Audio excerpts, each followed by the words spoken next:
Сегодня займусь укладыванием ламината на пол. Ламинат приобрели недорогой, фирмы Кроно. В брошюре от ламината есть небольшая инструкция и советы по укладыванию ламината. Здесь можно увидеть, что ламинат нужно укладывать на чистую поверхность, не стоит укладывать ламинат на клей, также не стоит укладывать на старое ковровое покрытие, использовать в ванной комнате. Если у вас теплый пол, температура пола не должна быть более 27 градусов. Возможно, другие более дорогие ламинаты могут выдерживать большую температуру, но скорее всего средняя температура где-то в этом районе для всех типов ламината. Как видите, желательно продольные швы укладывать по направлению света, то есть перпендикулярно окну. Не стоит использовать клей на стыках, но в то же время можно применять герметик для герметизации самого шва. При укладывании ламината стоит делать отступ 12 мм от стен. Ну а дальше идет инструкция по самому складыванию ламината. Укладывать ламинат в шахматном порядке. Сборка производится сначала первой линии, потом второй, а потом соединяются обе линии и так далее. Если ваша комната имеет размеры больше 8 метров, то нужно оставлять термозазор, который закрывается декоративным порожком. Это делается для того, чтобы при температурном расширении, нагреве ламината у вас он не вздувался по центру комнаты и так далее. Давайте приступим непосредственно к укладке ламината. Первым делом, как я уже сказал, нужно хорошенько очистить основание. В качестве основания я использовал лист ОСБ, который в свою очередь прикреплен дюбелями к ровной стяжке пола.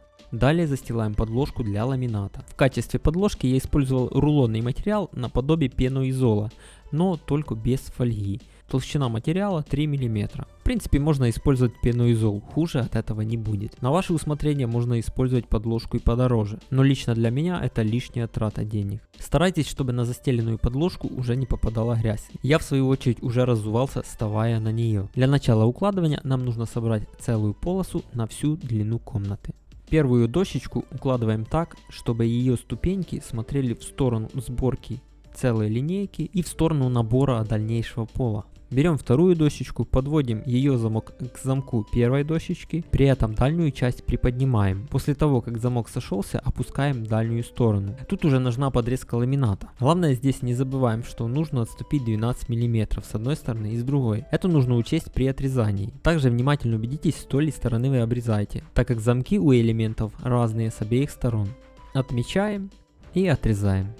При сборке следите за тем, чтобы в замках не оказалось никакой грязи, она помешает правильно собрать ламинат. Сборка аналогична предыдущим. Подводим замок, при этом приподнимая заднюю часть, выравниваем и опускаем дальнюю часть. Оставшуюся часть элемента, от которого мы отрезали недостающий кусочек, ставим первой в следующем ряду, при этом никаким образом не соединяя с первой линией. Аналогичным способом собираем вторую линию, присоединяя к первому элементу второй. Ну а недостающий кусочек отрезаем с целого элемента и также присоединяем к второй линии.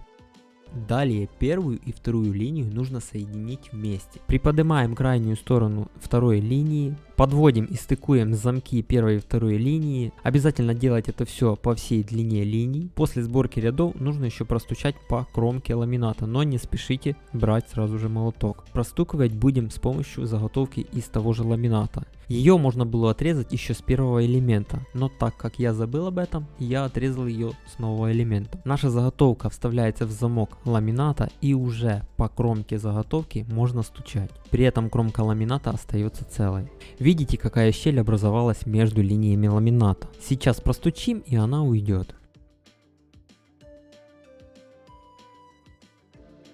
Таким же образом простукиваем по всей длине линий. Сборка третьей линии ничем не отличается от первых двух. Главное, не забываем устанавливать элементы в шахматном порядке. Далее присоединяем третью линию к первым двум. После соединения не забываем простучать ламинат с помощью проставки для уплотнения замков. Дальнейшая сборка ламината ничем не отличается от предыдущей. Я же собрал 5 линий ламината как раз на ширину подложки. Далее перенес мебель и все остальное на ламинат, очистил основание и как раз принялся к застиланию следующего ряда подложки. Подложку между собой склеил обычным скотчем, при этом стараясь не накладывать ряды друг на друга. Лучше оставить небольшую щель, нежели ступеньку. После очистки основания в замок последнего ряда попала пыль и грязь, поэтому я ее очистил кисточкой.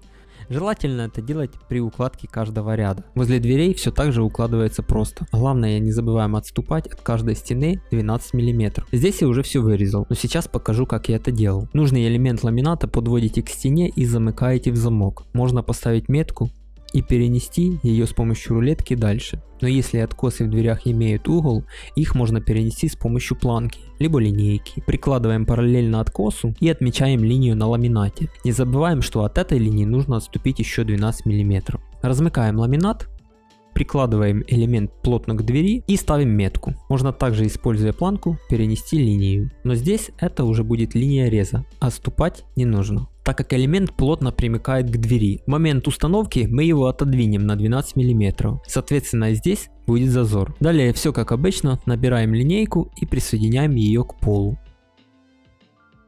Последний элемент пола в моем случае получился в нише двери. И здесь было бы кстати установить порожек, закрывающий стык. Но так как в соседней комнате еще нет ремонта и даже новая дверь не установлена, я просто край ламината прикрутил саморезом с широкой головкой. На этом, друзья, все. В следующих видео будем заниматься установкой плинтуса. Так что подписывайтесь на канал, ставьте лайки.